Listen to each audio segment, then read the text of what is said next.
What's going on, guys? It's a beautiful day. My name is Aaron and welcome to my channel where we talk all things crypto and marketing, and you are following with me on my journey to learning more about cryptocurrency and investing in Bitcoin and all these other altcoins or whatever. Today we're going to go over just some very fundamental stuff that always pulls me back. Okay, I got a story to tell you. Yesterday I was up. You could watch my video. Here's the link up here. I was up yesterday. It's like 4,000, over 4,000. I was so excited. I'm like, man, I just crested $4,000. Bam! And now I'm sitting here, or yesterday afternoon, I'm like, I gotta lock in these profits. So I sold.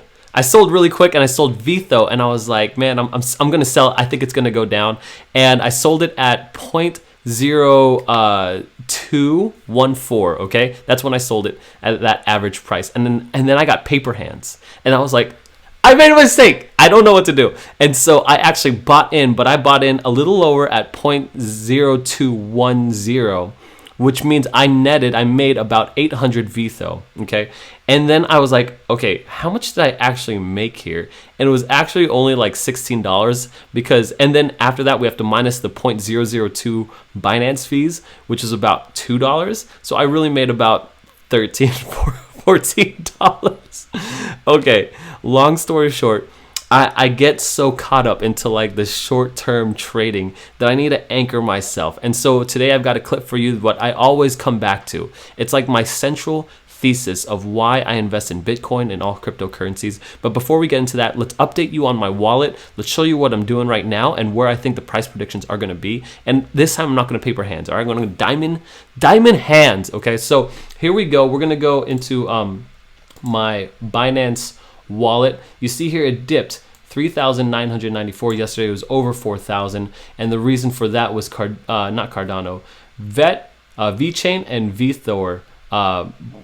They went down in value, and so let me show you what happened with that VeThor. But see how I sold? I sold yesterday at 1603. What is that? I don't know, 4 o'clock or so, and I sold it for 0.214, and then I bought back at 0.0210, and so I made, and you can see the difference here. I made about right here, 800 Vitho back, or less than, like 750 Vitho, which amounts to a whopping massive gain of like $14, but I mean after the Binance fees. And this is a great reason why to go to Binance, because there is not a lot of fees there, so this is a great reason to go to go there. Here's the thing.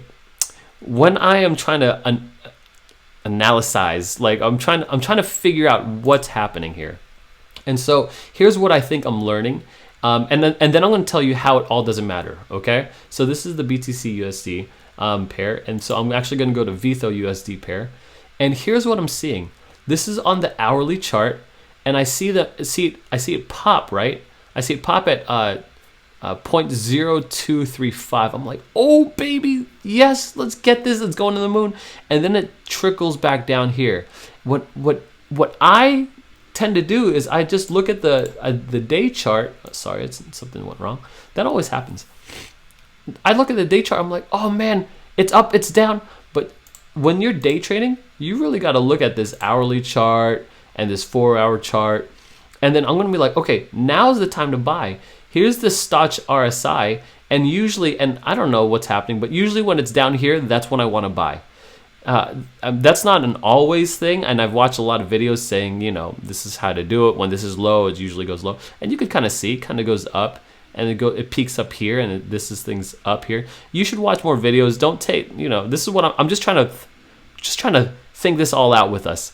And so it should be on the way up. If it's up here, that means it's overbought, and then it's down here, that means it's underbought, and so you could buy it down here.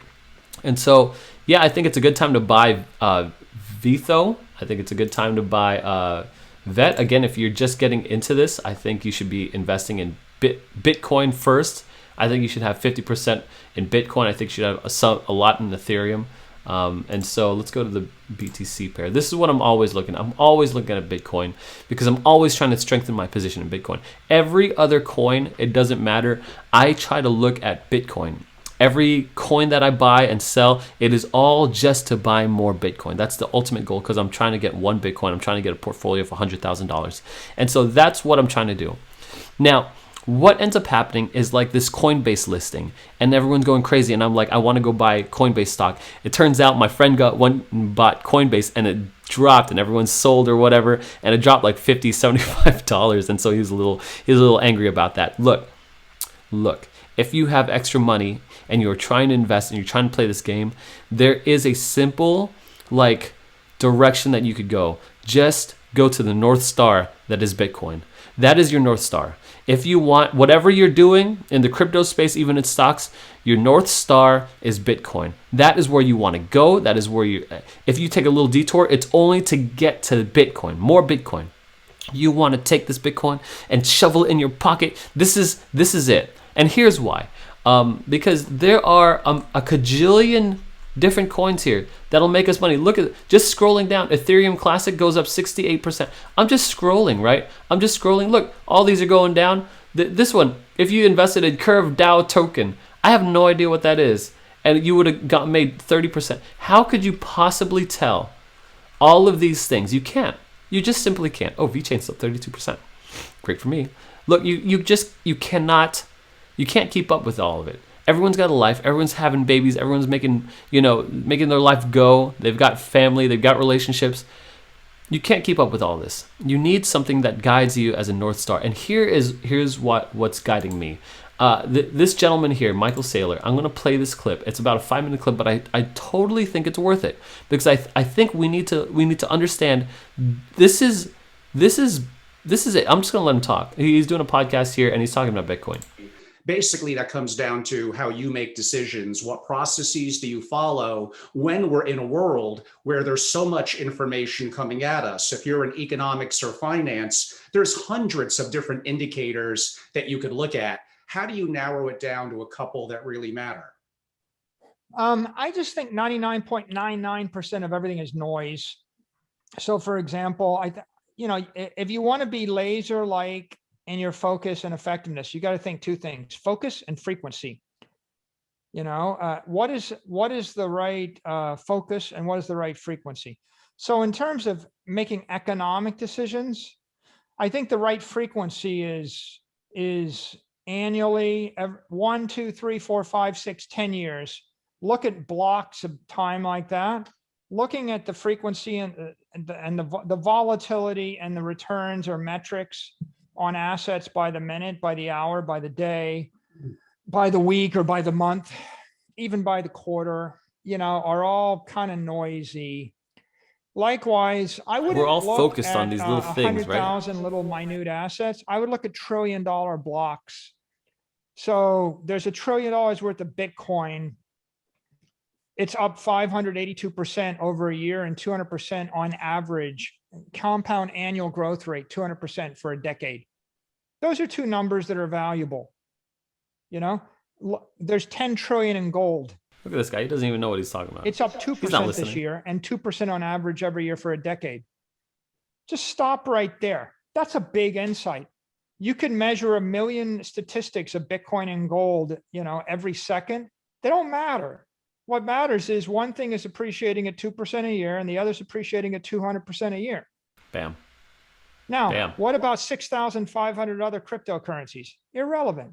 They're not $1 trillion. They're not $1 trillion. Okay, the S&P is $32 trillion, up 39% this year, up 11% on average every year for a decade. Well, what do I think about 5,000 publicly traded companies? Irrelevant. Maybe I can have an opinion on the $1 trillion ones: Apple, Amazon, Google, Microsoft. Maybe, but you want to pitch me 50 million ventures? Irrelevant. 50 million small companies? Irrelevant. 89 million small pieces of real estate? Irrelevant. The big ideas are NASDAQ. Big tech is beating S&P. It's up 57% year over year. It's beating S&P for a decade. It's 17% for a decade. If you buy a portfolio of bonds, they were getting 4.2% a year for a decade. This year they got destroyed. They're minus 16%. Okay. This guy talks like a That's genius. all you need to know.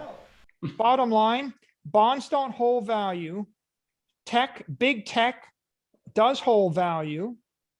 S&P is the value index. It's the cost of capital. Gold is breaking down and being destroyed because it's an antiquated elitist store of value. It's a disaster. Don't buy gold, sell your gold. Bitcoin is the world's first digital gold on the world's first global digital monetary network. It's a paradigm shift, the first idea in 5,000 years. It's compressed air. It's electricity. It's hygienic running water. It's something new and different. If you don't understand it, then you should go and study it. Go to hope.com and watch some videos. You should study it because it is in essence strong money on a crypto network, and there's no reason it can't flip gold and go to 10 trillion and then replace most debt as a store of value and go to 100 trillion. And if it does, it's going up by a factor of 100. And if you miss it, it will be the greatest opportunity of your lifetime, and you will have missed it because you were too lazy to do the work. Stop. Did you? Oh my. Michael Saylor is laying it down flat for people like you and me, okay? You and me are who he's talking to. If we miss this opportunity, it is simply because we are lazy. It is simply because we didn't do the work to try to understand electricity when it was first invented, or running water. Like he goes in later and says, who would want, the guy who sees running water into another house and says, I don't want that running water in my house. Who needs that? That is someone right now with Bitcoin saying, I don't need to get into Bitcoin. Getting to $100 trillion market value is insane, but it might not be within yours and my lifetime. But if you buy Bitcoin now, you could essentially hold it in a wallet and give that wallet to someone else, and it still retains its value. There's no extra cost or whatever for it to hold that into a wallet. Meaning, you're not only doing it for you in your lifetime, but you're doing it for your children and your children's children and your children's children. You know what I'm saying? Like, who knows what, I'm trying to get to 1 Bitcoin now, but who knows what a quarter of a Bitcoin will be worth, or a 0.1 of a Bitcoin will be worth. And that would just be insane. And if he's right, which he's right at least about the history of it, the trajectory of Bitcoin, it has not been stopped. And until we see a change in history, let's just continue going with the assumption that history will continue as it is. It's growing. It's going right now. It's $60,000 in a coin. It's gonna hit 85,000. No doubt 100,000. It's like inevitable. And so we'll continue to see and watch this grow. But when I fall into this, like, oh, I need to make 800 VTHO or whatever, I gotta step back and remind myself, look, it all doesn't matter as long as it's all getting more sweet Bitcoin. That's the only moves I need to make. If I lose, even if I lose a little bit or lose a lot, it doesn't matter, because as long as I'm keep on buying Bitcoin, I'll be good. And this is what I hope that this is something that's useful for you, that you would want to invest in Bitcoin as well. Again, I'm not trying to move the market. I'm not a whale. You see my wallet. It's pretty pathetic. Anyway, I just want you to do the right stuff for you and your future. Look, if you like this video, if you want to join me in my journey, please like and subscribe this video. If it's something that has brought you value, or if it's something you ask, I don't ask for much. Just like the video. Anyway, I'll talk to you guys soon. Thanks.